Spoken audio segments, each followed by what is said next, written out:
உங்கள்கிட்ட இருக்க heavy worked ஃபேப்ரிக்கில் இந்த ஒரு ஃபூட்டர் மட்டும் இருந்துச்சுன்னா ஈஸியாக ஸ்டிச் பண்ண முடியும். யூஸ்வலாக நீங்கள் யூஸ் பண்ணுற ஃபூட்டரை இந்த ஃபூட்டரால் ரீப்ளேஸ் பண்ணிக்கோங்க.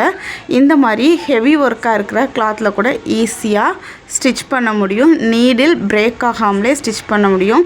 யூஸ்வலாக இந்த அளவுக்கு ஹெவியாக இருக்க ஃபேப்ரிக்கை இந்த இதில் இருக்கிற பீட்ஸு, சீக்வன்ஸு, கட் பீடு எல்லாமே நம்ம சுத்தியல் யூஸ் பண்ணி ரிமூவ் பண்ணிட்டு தான் ஸ்டிச் பண்ண முடியும், அல்லது ஒவ்வொரு பீடாக எடுத்துகிட்டு தான் ஸ்டிச் பண்ண முடியும். ஆனால் இந்த ஒரு ஃபூட்டர் இருந்துச்சுன்னா எந்த பீடு இருந்துச்சுனாலும் அதை அப்படியே விலக்கி விட்டுட்டு நீட்டாக ஸ்டிச் பண்ணும்.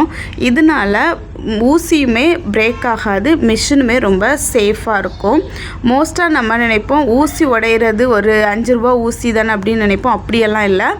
ஊசி உடையுது அப்படின்னா உங்களோட ஹோல் மிஷினில் இருக்கிற பாபின், ஷாஃப்ட் எல்லாத்தையுமே டேமேஜ் பண்ணும்.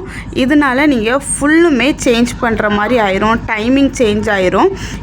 இதனால் நீங்கள் சர்வீஸ் பண்ணிட்டு தான் யூஸ் பண்ணுற மாதிரி இருக்கும். ஸோ இந்த ஃபூட்டரை நீங்கள் யூஸ் பண்ணிக்கோங்க. இந்த ஃபூட்டர் நம்மளோட வெப்சைட்டில் இப்போதைக்கு அவைலபிள் இருக்குது.